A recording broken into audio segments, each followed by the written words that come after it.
nuts. This is episode 78. We're here, Luke Kincaid, and it's nice to. All right, we got to start again. I'm sorry. Episode 78 of the Ghouls. Episode 78.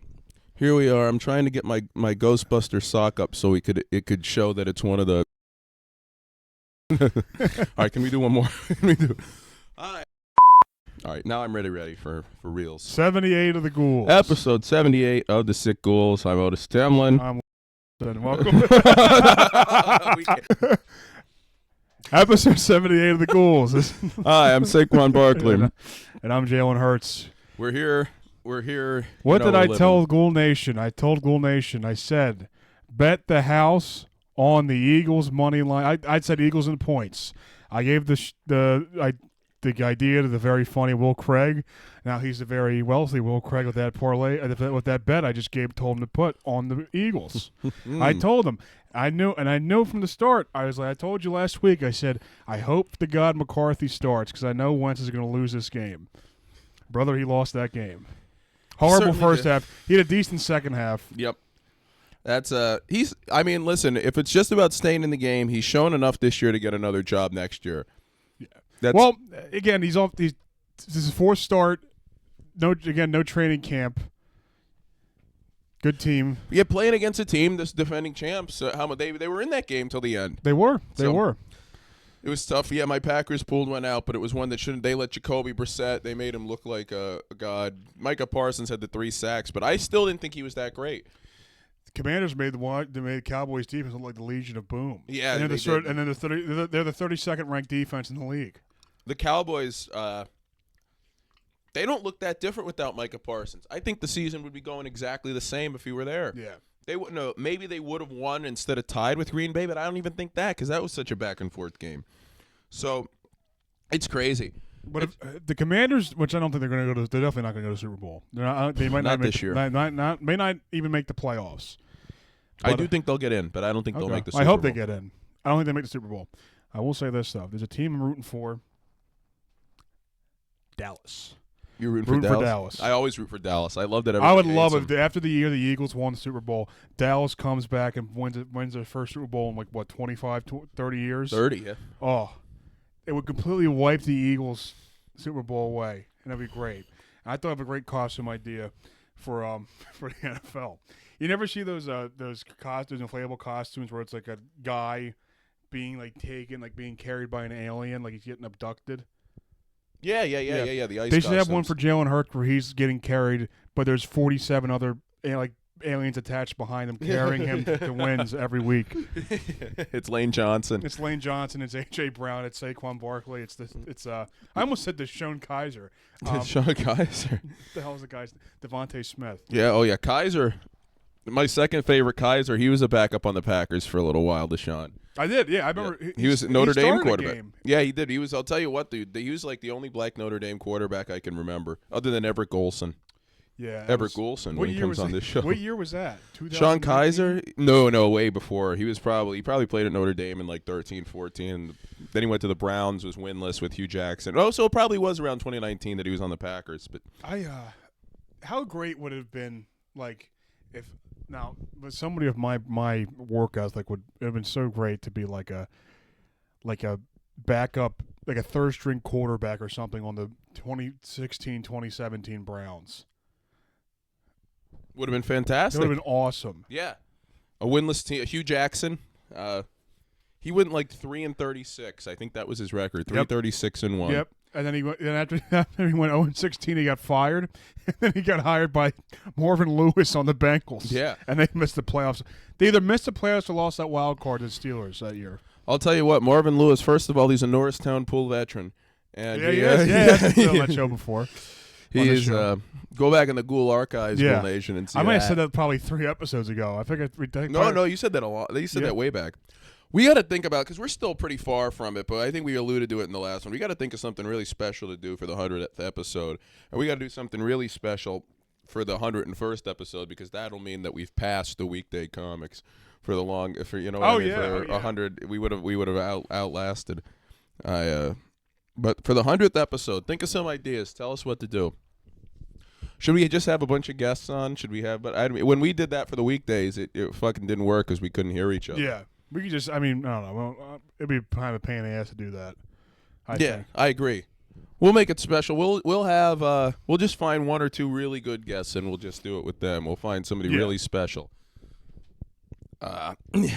Yeah, that's it'll be Okie. Okie, we gotta have Okie on. Love to have Okie on. I love to have Okie. He's a sick man. Yeah, we'll think of something. Maybe we could do it live from Ground Zero. I want to do something like that. I want to record comedy live at Ground Zero. That'd be really funny to see that. And most comedy mics should be like Ground Zero. No one should leave, or you can't leave and you can't come in. I'm here to pay my respects to the fallen, the 80 people who bombed before me. That's what the Joel's Dome. That was Ground Zero for a while. Oh my God, dude! There were nights where we were the only people. Like there would be bomb after bomb, and we do well, obviously, and like Kowalski would do well, but then you'd have to watch like 80 people eat shit. And you're probably only exaggerating by like 5 comics. Yeah. To the actual line. Well, I mean, compared to the mic now. Yeah, that was a nice little melting pot. Mm-hmm. I like the mics that feel like the cafeteria at school where you get people from every group. That's why I still go to Ferg's. You get people from every group at Ferg's. Grape Room used to be like that. Grape Room was great for that. Brownies is kind of like that, but I mainly go there to see Chuck. Like, people are, like, you know what I mean? It's a great hang downstairs, but then you go up and watch comedy. Sometimes it feels like the cafeteria, but like when like all the theater kids would go to like the band room and eat, and like that's what mics are. Yeah, I mean, I really respect the people who can be like, you know, outcasts among the comics, because that's like you're like not even necessarily people who are rebelling. Like one of the guys we don't name on the show. But there are a lot of people out there that it's like I'm trying to think of a good, like Mavra is a great example of this, because Mavra is like, he'll just say whatever, he doesn't care, but not in like an outcast way. He'll just say like, you know, like, oh, this guy, why was that guy such an asshole, man? It's like he was telling me about somebody a few weeks ago, and he's like, what a bitch this woman is. Like, why would she come and act like this at the mic? Yeah, because he's a normal guy. It's like looking at him like, wow, his basic reactions like, this woman's a bitch. Yeah. But he's not battered down by like open mics where that's the only time you have some fun. That's the only time you're viewed as like a celebrity kind of. He's not getting his sick kicks from open mic comedy, so he doesn't have the mindset to go, well, she's actually a good person to know because she runs shows in a shitty basement in Westchester or some shit. That's not directed at anybody. Yeah, that really isn't specific. He said about the person he said that about doesn't run any shows, and I think her life is cratering. I didn't even know who I was talking about with that. Oh, can we have a Saquon Barkley? Yes. It was Miss, and he came up to me and was telling me about it, and he's like, why would she just come up and start fucking calling me ugly? What? I don't even know who she is. Why would she come and do that? Yeah, it's a basic human reaction. Oh, my God. But Barkley, we're back. Maybe cut the whole thing. I don't want to make Tommy look like a jerk, but he wasn't a jerk. Actually, Saquon Barkley, I don't even want to allude to him being a jerk. We love the man, folks. He is a great. Tommy and Manny Muskets, I believe, are doing a pod. Oh, nice. Tommy said, I asked Tom if he was going out last night, and he's like, no, I have to stay in and edit. I hate editing. He's very honest. That's what I love about him. I had a mic moment that I completely just forgot. Talking about people being mean at mics. It's unnecessary. It happens all the time. Yeah. Well, I got asked if I shoved chicken bones up my ass. Oh, yeah, by the Jewess. Yeah, that was hilarious. There's going to the mics, there is something fun that you just keep seeing, like the fuckery. I was telling it's nice that everyone's doing the same thing. Everyone's going up and on stage and doing 5 minutes. So it's like it's entertaining. Yeah. There is a sense of community to it. And I mean, I've always described it as the YMCA. I was talking to Sean O yesterday, and he was saying like it's like a fucking high level intramural soccer league. Yeah, it is. And exactly. Yeah. It's seriously, it's the guys who it's like I could have gone D2, but then I tore my Achilles, and now I'm a mailman. Yeah. And it's like, God. And it's like, well, mailman would be like a top-tier job for an Oakman Mike. I like with a lot of comics, and I might have said this before on the show, but there's kind of like an unspoken thing where you don't really push people and ask what they do for a living. I love that because there have been times, dude, where I would have been so embarrassed at what the answer was just in all the years of fucking doing it. Even when I was like too young to really have any job or anything. But it's like therapy. I would never ever ask anybody. So what do you do for a living? It's like you don't have to. They already do 5 minutes by telling you how they're a teacher and how they're saving the world on stage. So oh my God, yeah, that's true. Yeah, you can't really. I don't really have a lot of respect for educators in comedy, but but that's probably the profession you hear about the most in comedy. Teaching. It says something that so many people do it. Yeah. It's like, and most of them aren't good. Like Lamar is very good. Yes, absolutely. But there are so for every Lamar, there's a ton of fucking other people who just are not that good. No. For every Lamar, for every Lamar, there's a Cooper Rush. Yeah. Like, but you hear about the most. That just to me, that tells you that if you're getting into teaching and you do comedy, you're somewhat of a narcissist. Somewhat, yeah. Dude, you're incredible. Yeah, I just talked to people for 7 hours today. Time to talk to people some more. But yeah, it's like, oh, you dropped the chip. Unbelievable. I'm eating chips on the goddamn show. Why am I so blocky here? Is that gonna? I don't know. So what? Where did I start going blocky? We just grabbed the chips. We're back. I don't know how much got cut out. Like a minute. So what were we talking about a minute ago? Teachers. Yeah, there's a lot of. We said like for every Lamar, there's like 10. Not 10, but probably like 2 or 3 shitty teacher. There are so many people that say they are. And this is generally, this isn't directed at any one person or any 2 or 3 people. But it's like you'll go to a mic and you'll see people who are just terrible. And they'll just talk about being teachers. And it's like, holy shit, dude. Holy shit. Yeah, you should be like I feel like they would hate, good teachers would hate doing they hate to keep doing comedy. Well, I would think good teachers like to show up well rested. They like to, you know what I mean? Yeah, they're probably coaching cross country too or something. Yeah. And yeah, it's insane. Another job you see a lot, obviously, like service industry, like waiters and everything. And then prostitutes. You see a lot of prostitutes. A lot of unemployed. A lot of unemployed. Too many even. A lot of drug dealers. These are our peers. These are the people we willingly hang around with, and I think that's good for us all. I met a guy outside of Speakeasy. I forget his name. He was a Pakistani fellow. He was a doctor. Sam Tor. What's his name? Sam Tor. Sam Tor? Sam tore the roof off this joint with his set tonight. I was standing out in front of when I was hosting the Nat Mic a few weeks ago. The great, which I'll get back down to soon. We usually record on Monday nights. That's why it's on Monday. A little behind the scenes here for the Ghouls. Yeah. But I got to get back down there. A good spot. The Kenzinger. That's the name of the beer there. The Kenzinger. I had a ginger beer there. Ginger cider. The worst thing I've ever drank in my life. No offense to them, but it was literally just like it was like drinking vinegar. Ginger beer painful. is good in a mule, but it's not. I like ginger beer by itself. Oh, but I don't like the breweries and everything, and I just neither do I. I just tolerate it. No. It's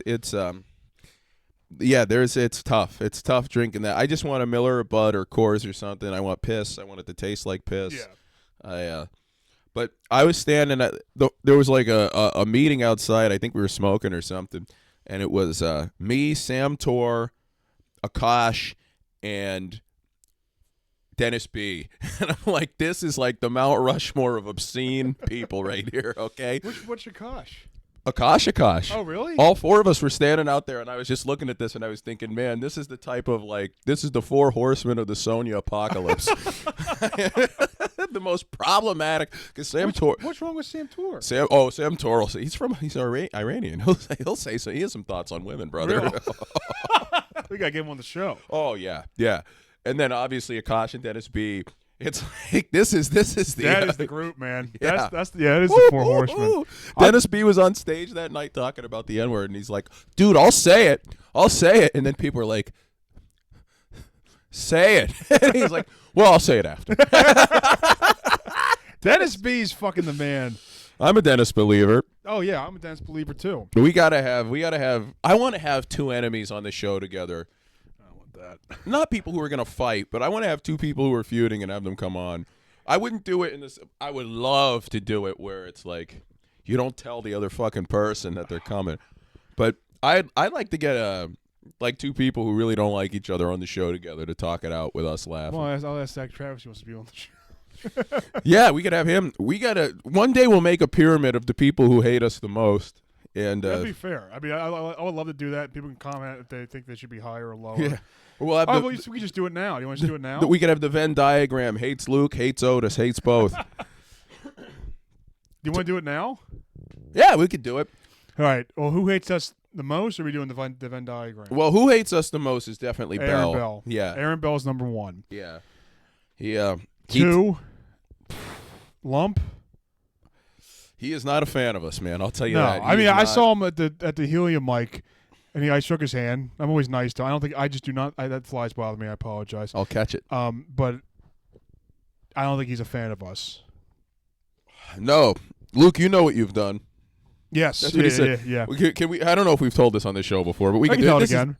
Aaron Bell called me a coon on Facebook because Malachi, after Charlie Kirk got shot, Malachi Ayers posted on Facebook that he said somebody checking on Luke Kincaid is a funny joke. Yeah, I like Malachi. I commented and I said, "Is after the Packers Packers beat the Commanders?" And I said, "Commanders they'll be back. It's only one loss in the season. We'll come back." And Aaron Bell commented about. I saw he's commented he's a coon. And then I came in the next day and I saw Lump. I came in. I did that Misconduct show with Shauno, who invited me to go schmooze at Helium. I wanted to go schmooze. I saw Lump. I goes, "Hey Lump, good to see you." And he said, "Mr. Kincaid." Oh, he gave you the mister. Yeah, it was cordial. And he goes, "Stop talking about black people." And I was like, "What are you talking about?" And he goes, "You know what you did?" And I was like, "I didn't do anything." You have no right to talk about black people, Luke. He's right. You have no right to talk about. Yeah, I don't hate Lump. I hate Aaron, but I don't hate Lump. You have no right to talk about people. You know. That's 1 and 2. He's up there. I don't know if Travis hates you or he just hates me. He hates you. He hates you. He hate me. That was one of the. Was it the guy named Rod Smart? Rod Smart. What was his name? That's a great name, though. I think that was his name on the XFL. Rod Smart. He hate me. Yeah. He hate me. He just said, "Yeah, Zach Travis hates What made you say that?" Well, I mean, obviously he hates me. People have come up to me and they've been like, "Yeah, I've talked to Zach," and he's like, "Man, boy, do I hate Otis." I'm like, "Well, Let good. me tell you, I'm glad you do." You yellow belly Alabama getting naked on stage. Ain't nothing too big or too ornery for me to catch.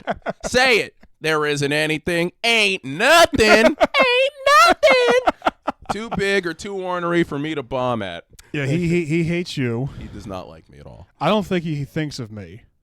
Probably not. He probably can't see you. Just eyes and teeth. Peggy hates you. I don't think she does. No? I don't think she's particularly fond of me, but she said she'll talk to me. Okay. No, every time she approaches, I'm like, please don't talk. But no, we're cordial enough. Foster does not like me because I call them faggot retard. Did you tell the story on here? I think I don't want to go too far into it. All right. Well, then who hates me? I don't know. I know Aaron hates me. I know Lump hates me. Dunbar. He's a nobody. Joe. He's gay. Yeah. I don't know. I don't think too many other people hate you, dude. Somebody was coming up to me yesterday and they were like, people joke about you not being liked, which is a nice thing to say to someone to start off. Thank you, Delia. She came up to me. She's like, but everybody I know just adores you. And I'm like, well, thank you. Thank you. But it's like, everybody you say or not you say, she's like, I know people are like, everybody hates Otis, but I was laughing. Johnny Michael, he's the old news though. Yeah, you've got to, in order for the hate to be pure, I guess it has to be within a year. I don't think anybody. There are some people that it's like they probably I would say instead of hate, there are people who they'll refuse to acknowledge we're funny. They just think it's sophomoric. They think we're trying to get. But the only people who say that are people who don't see us often. Yeah, that's true. That's true. So, is there anybody else that hates us as a collective and hates you? Because the only person I know that hates me is Aaron and Lump. Travis hates you. I would say there are a few of the women in the scene who are not my biggest fan. I would say that they're not fond of me either. Yeah, but do you think I don't think they actively hate you or anything. One does. Yeah. Oh, there's yeah. One does. Yeah, Medina. But, she said to me, I don't think she'd mind me saying this. She's like, when I first met Luke, I didn't know if all this Trump stuff was just an act, but now that I know that it is, I just, it's just like so funny. And I said to her, like, oh, it's not an act. These aren't pies. It's a bomb factory. They're bombs. They're bombs. No, Luke is hateful. And, yeah. And she was like, really? And I'm like, oh, yeah. I cried when Trump lost in 2020. I cried. Lost. But yeah, it's no. Luke is a Trumper, and she still likes you. Not so much this year. No, he's kind of taking a hit this year for me too. It's not. This is Rogers Jets years, 2025. Yeah, yep. But that just means he'll come back in 2028 and have his Steelers year. Win again, folks. Luke, if you go up at funniest next year, right, and just end your sip by saying, and before I go, I just want to say that in 2028, Trump's going to win his 4th straight election.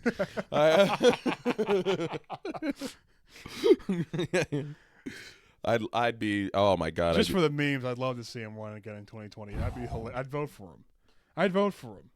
Yeah, without him, there was somebody explaining how online, I was reading about it, how if there's not an amendment that allows it, like they were like, well, let's weigh the possibilities of Trump running as someone's vice president and then that person getting sworn in and immediately resigning.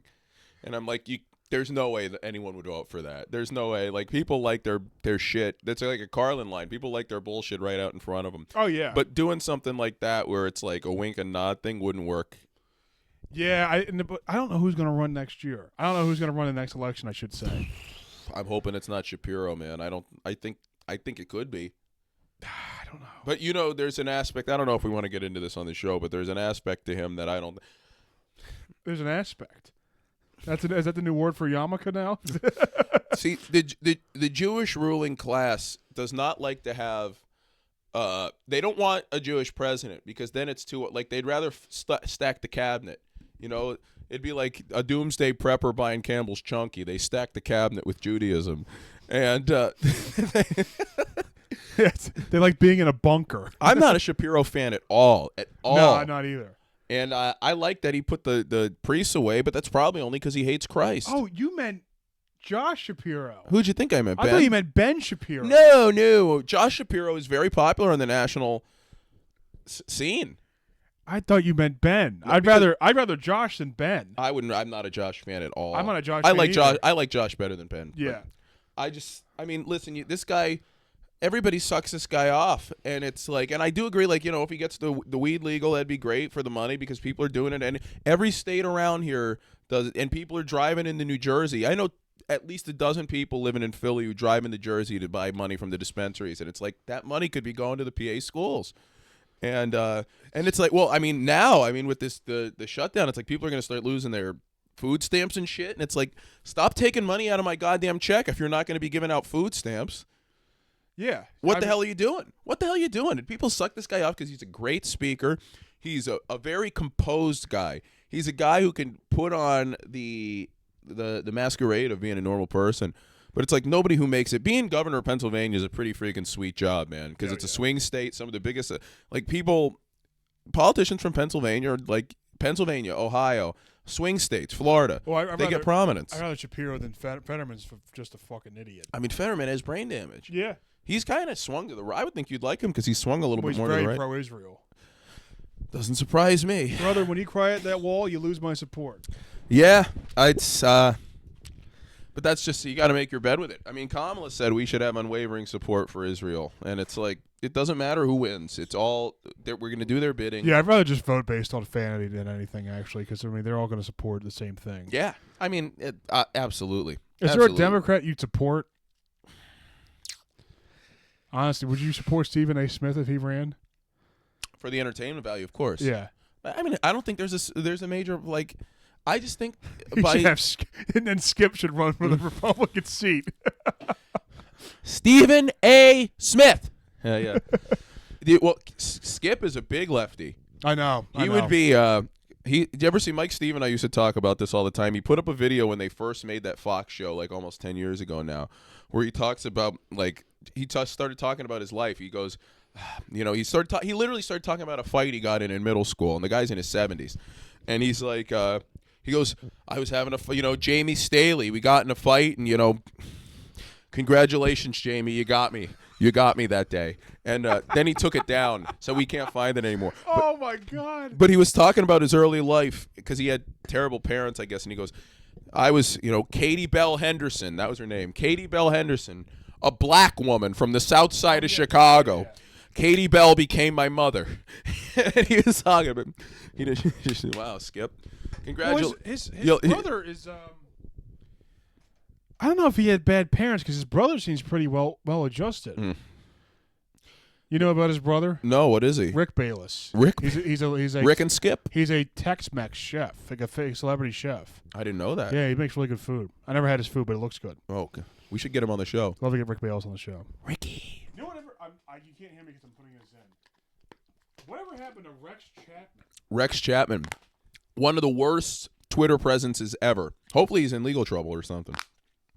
He's the worst NBA guy. The worst Twitter account of all time is Rex Chapman. There are some guys that I like in real life, but when I see their social media presence, I'm just disgusted. Batista. I mean, imagine how much more we'd like Batista if we didn't have... Oh, my God. If Batista liked Trump, he'd be my favorite wrestler. Yeah. He'd be the man. He is... I mean, Batista is fucking rocks, though. Batista rules. From 05 to before 2014, he was awesome. I'll tell you, I'm not the biggest Batista guy, and I think it's because from 05 to 08, I didn't watch SmackDown because I was scared of The Undertaker. Really? Very scared. When I was 8 or 9, very, very scared. Oh, that was the best. That was the best wrestling ever. I think 02 to 04. I didn't watch that. Oh. I watched 03, 04. I didn't watch 2002. 2002 had some great SmackDowns. 03 did too. I mean, Angle's your favorite, so you had to have seen it in that era. Well, this is more wrestling talk. I think I told you this before, but no, actually when was the JBL Eddie feud? Was that 03? 04. 04. I was watching that. And I probably said it on the show before, but my sister is Hispanic, and my grandmother is so annoying with this that she would always try and force Spanish because my sister's Spanish. Mm-hmm. So she would try and get me to go to school for after school tutoring lessons for Spanish. She tried to get me to speak Spanish for my. And I hated everything surrounding that. So during the JBL Eddie Guerrero feud, I never rooted for a wrestler more than JBL. Oh my God! I wanted him to beat the shit out of it because I was so mad. I was the only kid that rooted for JBL. Yeah, dude, he was a heel's heel, and that he was racist. Yeah. Here I am, JBL. I'm at the South American border right now. One of the best. That's the first conversation I can remember ever having with fucking Logan was at the Friendly Lounge. Logan Mallon and I, we talked about JBL at the border. Yeah. Ding, ding, ding, ding, ding, ding, ding. Oh, they're singing something else. Did you watch the JBL Big Show barbed wire steel cage match? Yeah, that was at No Way Out 04 or 05, one of them. That was a piece of shit, I thought. Big Show chokeslammed through the ring and he caught at the bottom. That was great. I mean, that's a great finish. Great finish. Yeah. Oh, yeah, it was a horrible match. What do you expect? It's Big Show JBL. I do that squeaking thing all the time. I do it to people. I'll just go up and do it around people who aren't initiated to it, don't know what it is. And I'll just start. That's still impressive. It's pretty you're very consistent with the tone of it. The squeak. Well, I used to do that Roseanne bit. That's VJ. VJ told me that's his favorite bit of mine. Oh, really? Where I do the Roseanne theme. Yeah. I gotta get a recording of that. So, you should do that. You should go sound per funniest. Hey, I want to say this is what I think of this competition. You put some stank on that one. I don't know what it's called.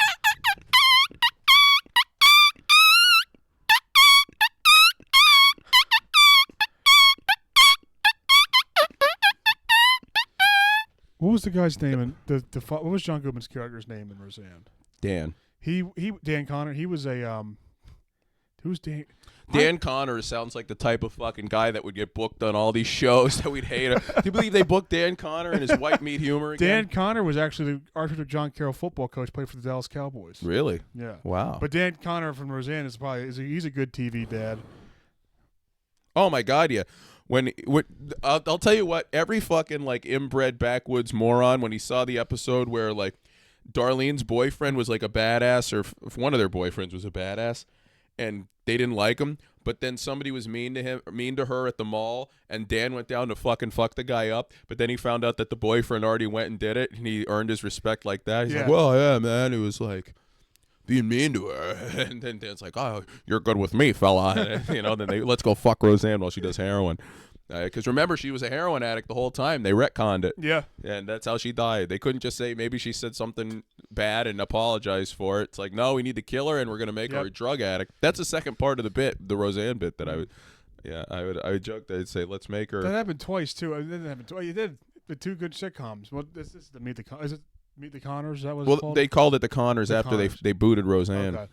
Well, they did it with 2.5 Men, which I've been watching. Oh, yeah, 2.5 Men's fantastic. Well, it's great until they kill off Charlie. Oh, wow. Oh, wow. Charlie! Oh, it's great till they killed off Charlie. Oh, you dog. Be quiet, Chip. Who's going to sing for us? Do you remember the episode where Alan's trying to give him a song to sing, and they're like, "Shut up, that's gay." Jake is like, "That's gay," and then he's like, "What do you want?" And Charlie's like, "What do you want to sing?" And he goes, "I don't know, maybe something by like Queen."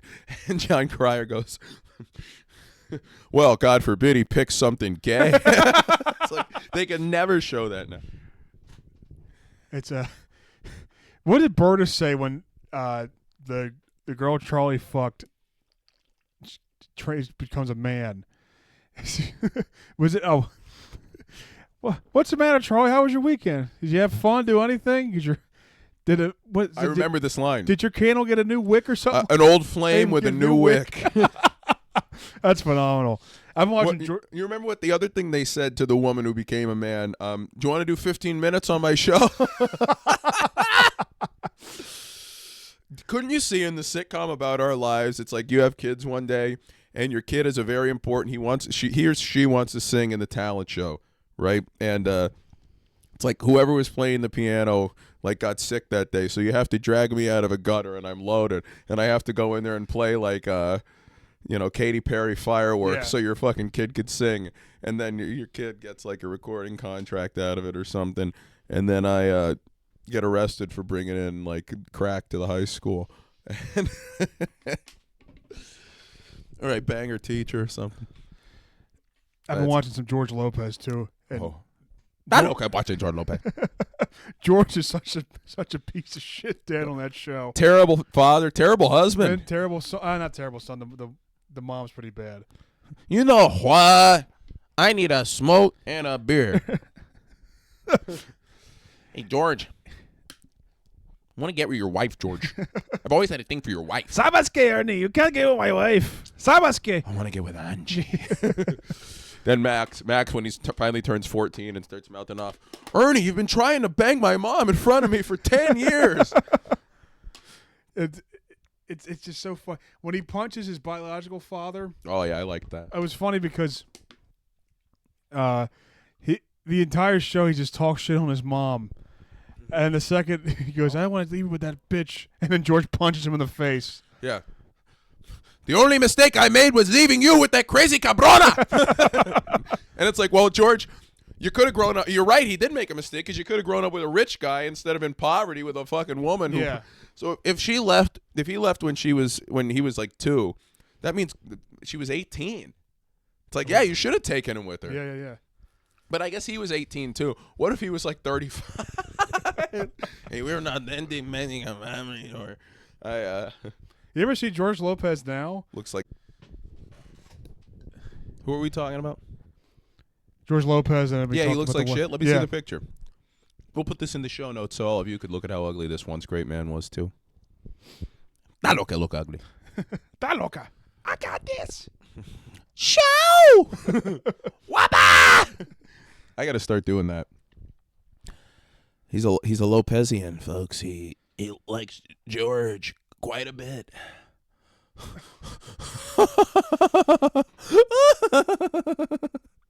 He looks like Einstein. Mother of pearl. That's Alejandro Einstein. Right He looks horrible. He's terrible.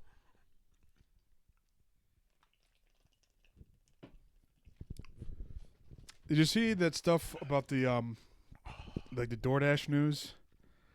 There was a girl DoorDasher, and the guy asked her to leave it at his door, and then she claimed that the guy left like the door open, and he was naked on the couch. That's awesome. Yeah. I've never seen a woman DoorDasher before.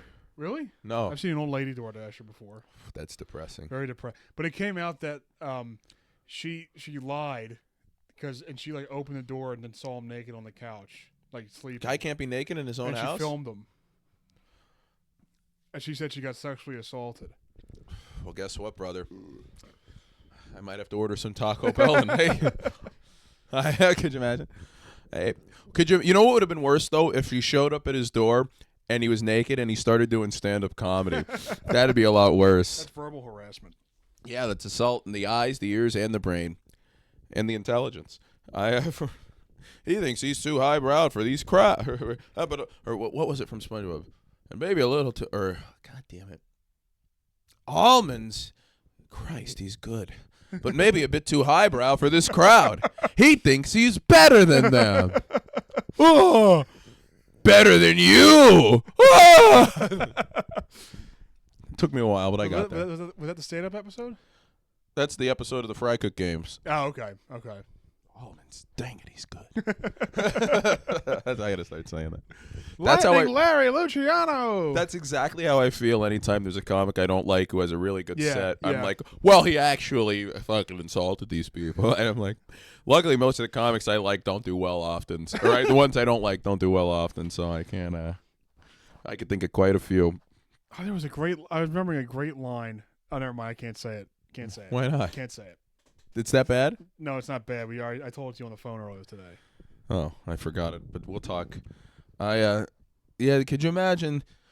It's crazy out there how, like Ghoul Nation, they listen to us. That's like, I hope we could influence them to hate who we hate. That's what I like. Yeah, I mean, we try to cultivate the masses. Yeah, I try to sculpt everyone in my image. That's what it takes to be a martyr like me. I give myself. I'm a giver. I would say You are a giver. I give myself to people. But yeah, it's sick. It's sick out there. George Lopez. The show is great.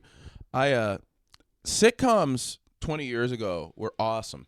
Yeah. Oh my God. Yeah. And now there aren't even good sitcoms. Like there's a generation of people like 10 years ago they really started going to shit, and now they aren't even popular anymore. Yeah, because I was watching 2.5 Men, and like I love the intro, and it's like, why I don't get tired of it, because I would hear it all throughout my childhood, throughout the house. So hear oh my God, ooh, I hear it all the time. Men, translate men, woohoo, and book them on my show. I'm trans. 15 minutes on the showcase. I'm a big fan of transgendered men and women. I think they're good. I think they're the lifeblood of a healthy society. I really mean that. Was Charlie ever with a black woman on 2.5 Men? Thank God, I never saw it. Didn't he take a picture with a black woman when he was Charlie Waffles, gave her the private concert? Oh, I bet. No, I give it that. Listen, Charlie came out in real life recently and said he started having gay sex when he was smoking crack. His line about that was, "That's when that started." The gay sex when I was doing the crack, and it's like, wow. It's a shame because like my generation, I guess yours too, maybe. I don't know if you watched it before that, but we know Charlie Sheen as the winning guy. That's how I knew winning. Him. Oh, yeah. I was a fan of 2.5 Men for years before that. Yeah, I didn't watch until now. My grandfather loved it, so I would watch it while it was on. Like we'd watch the new episodes on Monday nights. It was for a while. I think it was like How I Met Your Mother, then Rules of Engagement, then 2.5 Men, then maybe even It might have been Big Bang before they gave Big Bang its own night. I'm not a Big Bang fan at all. No, it's Yeah, that show is perfect for clips. You can't watch a full show. Well, I'll tell you what. A lot of the things with Sheldon is it's just like I can rant. Should I rant about Sheldon? I like Sheldon. The thing about him when he's on there, like, it's first of all, it's just enabled all these idiots who think it's like, well, if everyone in my life doesn't like me, they're the problem because it's just me. But like Sheldon is at least really good at his scientific career. Most of these people who just act like everyone else needs to cater to them, it's like they're not even good at anything. No. So, but it's like you've just normalized being a complete asshole to all your friends. Your friends just like you because they feel bad for you because you're such a dick to them all the time, and it's just also there'll be no joke. The setup to the joke will be like some kind of social thing, and then Sheldon will go on and freaking just over-explain something real tough. He'll use the scientific term for something. Jimmy Neutron did the whole Big Bang Theory when he called it sodium chloride instead of salt. Yes. I think I've had this exact rant on the show before, but I don't care. I'll do it next week too. Yeah.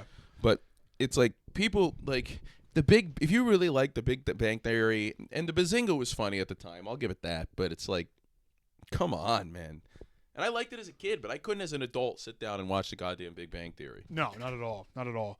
And I hate the people that enable it. They enable Sheldon the entire time. There's like 18 adults, and they all enable him. It's like, guys, grow a spine. I mean, you could look at that as the forebearer for why neurodivergence is so popular. Yeah, because it's like somebody acts like that, but Sheldon's a genius. So if I act like that, then I'm a genius. Yeah. It's like, no, you're just very difficult. Right. And it's just, you look at the way society is now. Everybody wants special treatment. As I've always said, the service dogification of America is a really sick thing. Yeah. If I could just have like a pet that I really liked with me all the time, yeah, I'd do it. But it's like, how much am I willing to label myself as a fuck up to the point that I need that? Yeah.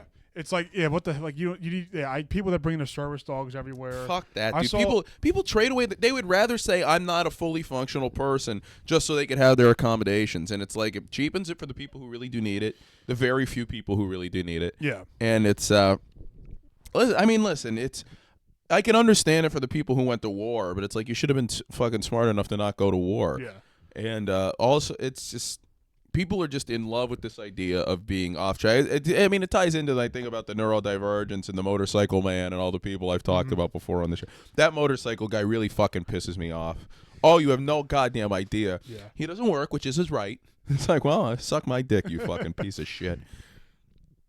That's a great term, though, service dog. I saw a woman that brought her dog to the gym, and it's like, really? You need to have a dog at the gym? Well, you know how women love to have things panting over them at the gym, and then they scold them. Yeah, so, yeah. God. Yeah, if I saw a dog in the gym, I'd try to drop a weight on it. I would. What if the gym's next to a Chinese restaurant and the fucking dog gets out and then they can't find it? Oh, my God. Oh, look at this. Oh, chicken chow mein. That's probably the number one stereotype ever is the Chinese people eat dogs. Because they eat them. Yeah. I lived with the Chinese kid, and he said to me, people say, I'm not doing the accent, but people say to me, do Chinese people eat dogs? And yes, I have had dog, but it is not good.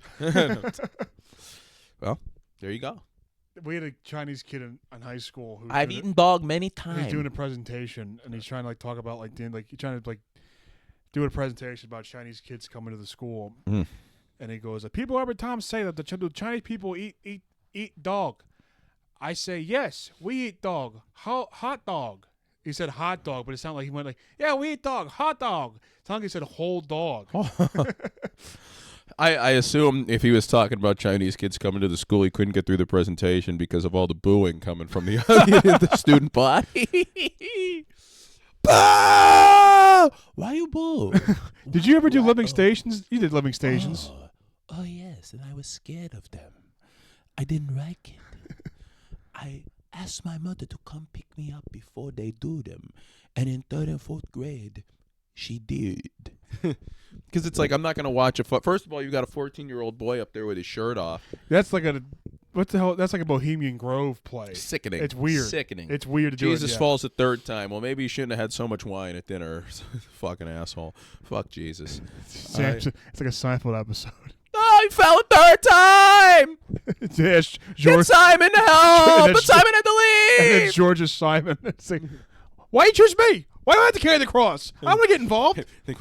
You better get out there, buddy. But it's like, you gotta help him pick up the cross, Simon. David, the way you handled that cross.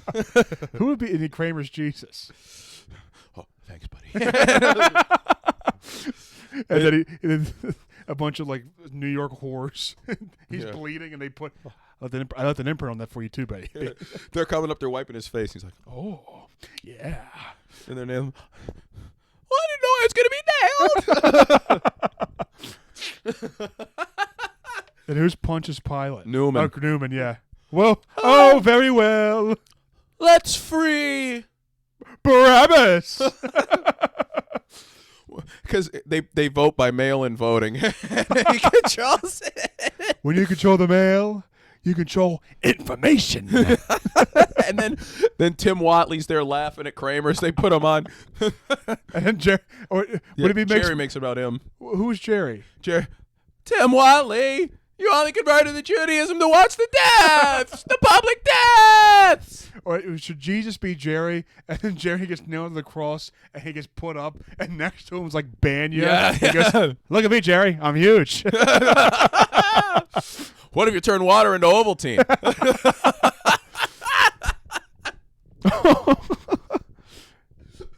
The other one. Uncle Leo! Jerry! Hello! Oh, my God. Then Jerry's parents are there. I don't understand why they put Jerry on the front of the cross. Leo should have been on the front cross. Jerry should have been on the right. You don't know what you're talking about. My boy is front cross material. Or it's Jerry's father and he's crucified right next to Frank. Right? I robbed the bank today so I could be crucified with you. Oh, my God. Oh, that could be the next Jesus play. It's the same thing, but it's Seinfeld. Yeah. That'd be great. I've been trying to think up ideas for Kwanzaa. I want to have some kind of contest with the first few people on. I can't think of what to do. If you have any ideas for what I should do for Kwanzaa, let me know. But I want to get like 10 people and have them compete for like I'll put up like $100 or something and let them compete for it. Well, we have an idea for this show is the Ghoul Gauntlet. The Ghoul Gauntlet. The Ghoul Gauntlet. We want your reels. Send us your stand-up reels, or send us somebody else's stand-up reels, and we're gonna do them. We've been talking about on the show. sickghoulspodcast@gmail.com. Submit a 30-second to 1-minute clip. We're gonna do six clips, and we're gonna find out who the best clip is. Whoever wins gets a spot on the Ghouls. You'll be on this show. Can you imagine it? Or if you've already been on, you'll come on again, and we'll let you do a theme episode or something. We'll let you do whatever you want. You direct the episode. You're the you in charge. We might make you do the editing, bro. Yeah. That's punishment if you get last place. It'll be Tommy Maher will be on doing the editing. Send in your reels. sickghoulspodcast@gmail.com. We'll find a winner by January. That's perfect. I really would like to do it. I think we don't have enough people that we know really who post them. I'd love to do the real review. No, we're friends with all the guys who don't want to whore themselves out on social media, unfortunately. Yeah, I know. We got to. I got to start. We're just gonna start doing it one day when there's like I want to just start reviewing people's reels. There are a few from some of the other podcasts that are just bad. Like there's one I'm thinking of. Like that's just. When you hear the laughing from the production guy in the background at this person talking about life, do you know what I'm talking about? No. Really? Please don't tell me, because I want to edit it. All right, I won't say it. But there's one where you just hear a guy fake laughing in the background of it. Strangely, yeah, it's like it's somebody like it's bad. Yeah, I can imagine. There aren't that many podcasts in the scene. There's Logan and George. We love them. That was not who we meant. They're great people. We'll have them on. But there's another one that I'm thinking of specifically. Who else does pods? Naeem and Drew, us, Rob and Jim. The one you just Logan and George. Fry and Christian have one. Oh yeah, I gotta listen to that. That's all I know. Yeah, Tommy Afters, that counts as a Philly podcast. Tommy Afters is royalty. That's better than anything. I just talked to them Saturday. I was on the show last Saturday. How'd it go? Good. Tommy is very, very funny, and but yeah, what's your hoodie? Is that it's Merle Haggard. Oh, okay. Merle, I wouldn't name my dog Merle. What kind of hick ass name is that? But no, I enjoyed. There aren't that many. The only I like Tommy's. I like Logan and George. More Philly comics should start doing pods. I don't know why they don't. No, they should. I want to see the clips. That's what I really want to see. Good point. I mean, there are some bad ones though. But when there's something like, you know what I'm talking about. I have no idea. Is it a woman podcast? It is. Is it a male producer? Yeah. Is it two people we know? You know exactly who it is. The fake laughing coming from the back. Ha! Ha! Ha! Jesus, get the fuck out of here with that fake bullshit.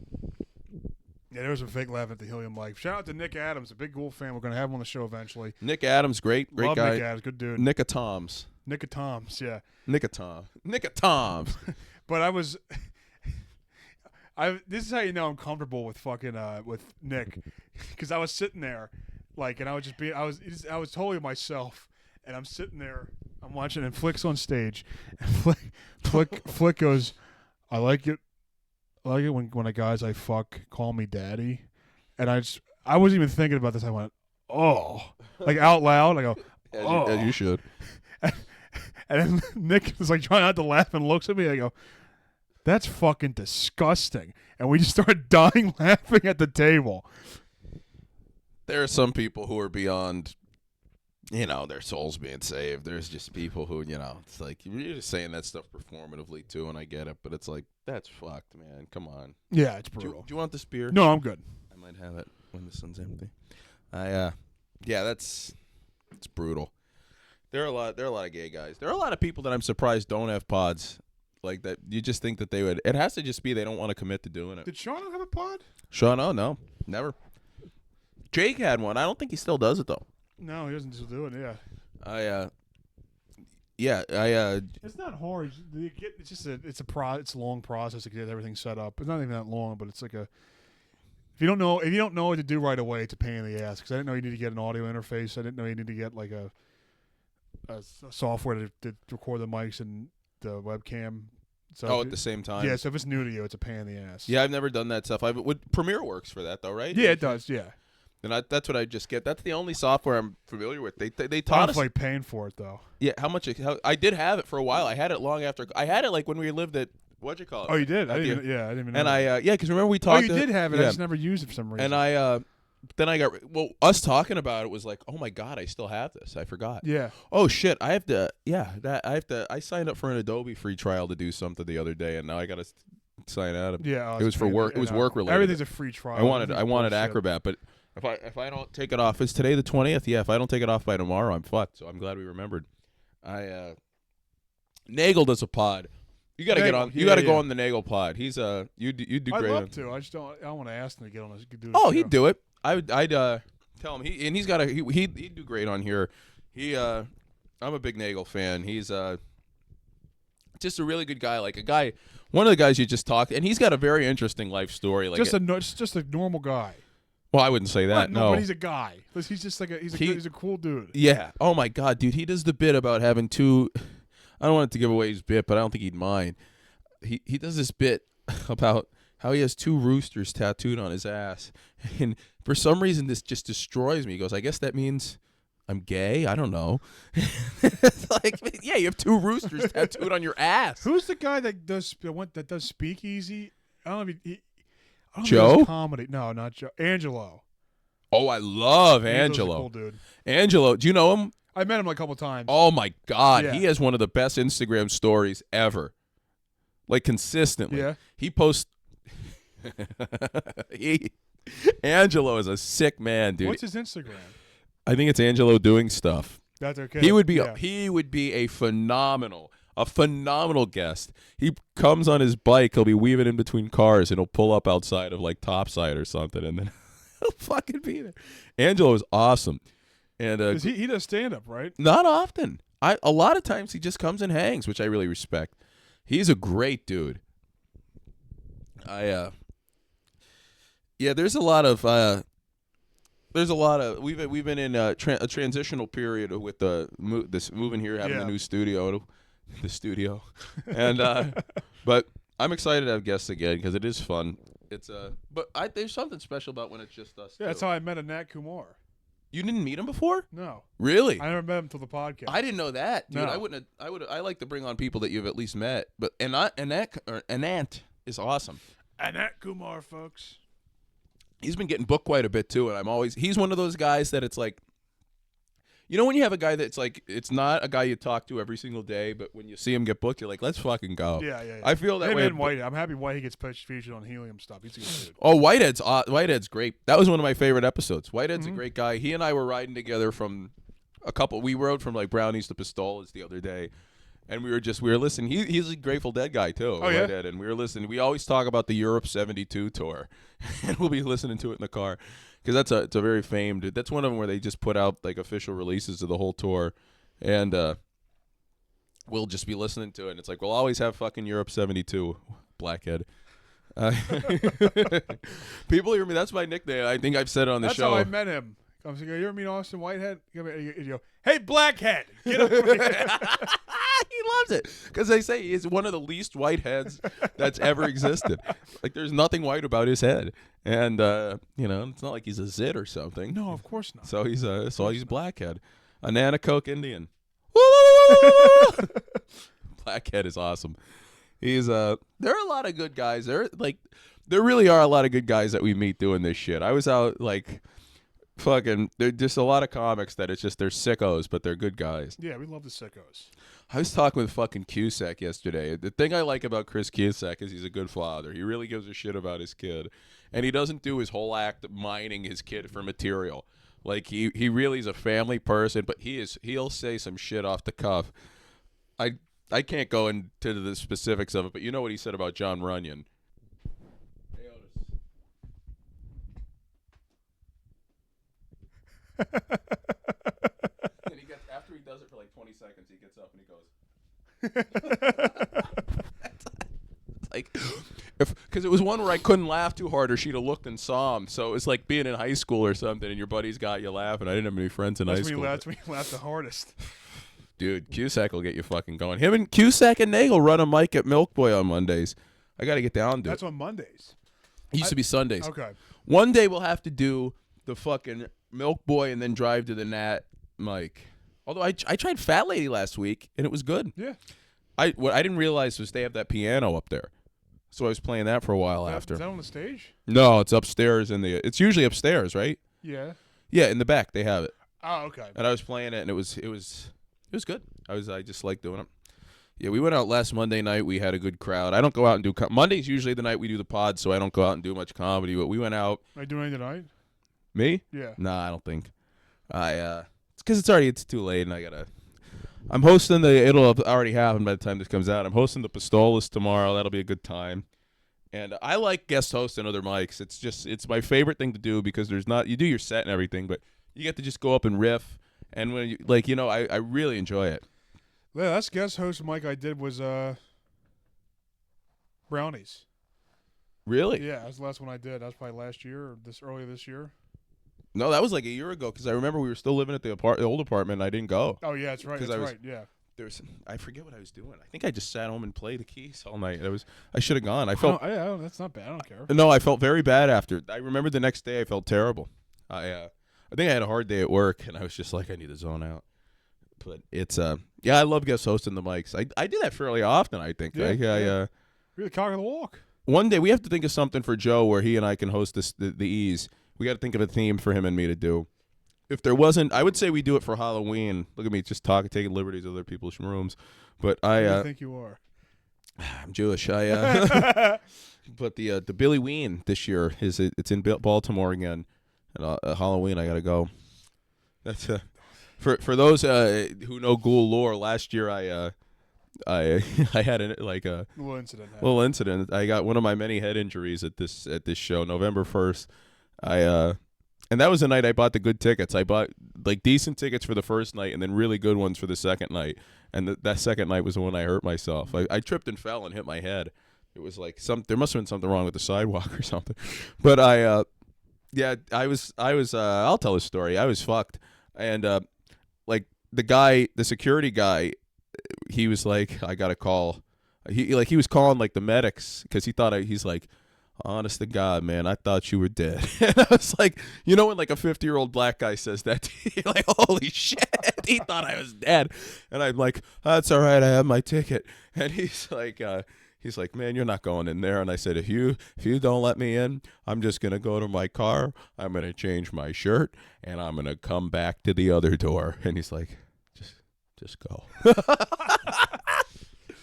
But yeah, I was loopy that night, man. I was fucked. There was when I went to Raw with my dad in like 2011, and we were in the cheap seats, And you know how like they had those really steep steps in Wells Fargo. Oh yeah, I know that. And like there's like really thick cement steps on like the main ramp. Oh yeah, I know the main. Yeah. We're walking. There's this old man there with his grandson. Oh, this is so sad. He was walking and he tripped and fell backwards and he smacked his head on the edge of the steps, and he died. He got up on his own power, but people walked him out, and I think later in the show it's like Del Rio against like Daniel Bryan or some shit, and my dad goes, "Man, that guy fell. He never came back. It's probably dead." Yes. Yeah. It wasn't that during that era. Whoa, fucking dying. Whoa. Papa Roach. Yeah, that's hilarious. He fucking fell and died. But yeah, Billy plays at that Baltimore arena just about every year now. He played there at 23, 24, but now the last two have been for Halloween. He always does a theme shit for Halloween. Yeah. Last year they dressed up as "Oh Brother, Where Art Thou?" And we're playing a bunch of songs about like being on the run and everything. They played fucking "Running Down a Dream," Tom Petty. People were losing their shit. How long were the concerts? 2 hours? Billy, 2.5. 2.5. And it's crazy because it flies by, and he doesn't have it. They don't tour with drummers. It's like the bass it's a stand-up bass. The guy plays it so low that it it acts kind of like the drums. It's really it's a hell of a thing to see. And they always have guests on Halloween. They had they're at the point now. A lot of times when the Dead and Fish play places, there'll be people who book club shows afterwards, like that start at like 11:30. So you go to that, then you go to the after show. Oh, okay. And like they'll do that at fucking like Fish at the Garden at New Year's and everything. It'll be like, and New York is perfect for it because there are a million places to book this shit. And Vegas, they did like after the Sphere one night, I went and saw fucking Melvin. And I'm like, Jesus Christ, this is insane. That's nuts. And like I've been doing this for like 8 hours, 9 hours. I can barely walk. But yeah, Billy, there's a band called Leftover Salmon that's playing after. So on both, so I'm gonna go to Billy and then go to Leftover Salmon and then go to the Airbnb and then go to Billy again the next day and then Leftover Salmon. You ever go to Joe's Crab Shack down there? No, there's one here. There's one in King of Prussia. What? Joe's Crab Shack? Really? The chain? Yeah. Yeah, you want to go? Yeah. I've been trying to get you to go to Red Lobster. Well, not trying, but I've suggested we got to go to Red Lobster. There's literally a Joe's Crab Shack right by the Dick's at King of Prussia. What? Yeah. I had no It's idea. right across the street. Wow. That's insane. But you know the couples you'll probably be seated next to. No, that's not Joe's Crab Shack. The closest one's in Philly. Then it must have just closed because there was. I swear on my life there was one. I belched. Let me look this up. There's a legal seafood at King of Prussia. No, I'm going to find... Oh, what seafood? Legal seafood? I don't know it. Joe's Crab Shack. And we got to go to Hooters again. I got to get that hat that says Hooters, King of Prussia. Oh, yeah, I would get one too, or a shirt. Oh, my God. The Joe's Crab Shack location in King of Prussia is permanently closed. Oh, yeah, when did they have that? It closed in March 2025. What? Yep. Whoa! Close the Crab Shack. Whoa! Fucking black people. Yeah, closed. That's a shame. One day we have to go to Pittsburgh together to eat. You have to eat the Primanti. Well, there's a Primanti Bros around here too. There's one out. It's like 35 minutes from here, but it's out past like if you're going past like Ballackinwood and everything. Okay, I've had Waffle House. That's the most regional thing I've had. Waffle House is awesome. Yeah. I'm trying to think of what's your favorite chain that's not around here? Hardee's. I think there was a Hardee's or a Carl's Jr. There was one in Wilkes-Barre for a long time. When I was in when I do the shows at like that the place in Barrett, the Water Ice place in Barrett, Delaware, I always stop and get Hardee's before the show. Best fast food fries ever. Oh, I don't even remember the fries. Yeah, pretty good. They always get the portobello mushroom burger. Ooh, yeah. Ooh, very nice. They did a campaign in the early like probably 2010, 2009, where they had all these YouTubers do like commercials for like Hardee's on their YouTube channel, and there was none out here. So I always wanted to get a portobello mushroom burger because they always do the portobello mushroom burgers, and I got it. It was pretty good. My favorite that they don't have around here is probably In-N-Out. I never had it. Jack in the Box is great too, but In-N-Out is fantastic. What do you get? In-N-Out has like 5 things on the menu. It's really? Like they have a very small menu, and it's like burger, fries, a shake, there might be like a chicken sandwich or something. Yeah. Dude, I walked like 2 miles through Vegas to find the In-N-Out they had. The first time I had it was in Texas. It goes as east as Texas. I didn't know that. But when I went to the Mania that was there, and I was driving back. I made my girlfriend at the time stop. I'm like, pull over into this In-N-Out. She's like, we just stopped for gas. I said, pull over into this In-N-Out, and I hit her. And Animal style. And then she was very happy, oh boy, did I let her have it. After I'm like, hey, you didn't want to go, but I wanted to go. But I wanted to. And we went to the goddamn In-N-Out burger, bro. And we was In-N-Out in a motherfucking minute, bro, because they give you the little tray like you getting popcorn and soda at the movies, bro. Yeah, I'm gonna tell you. I'm on bullshit. But yeah, that and the Jack in the Box, and I tried Del Taco. How was that? Very good. Okay.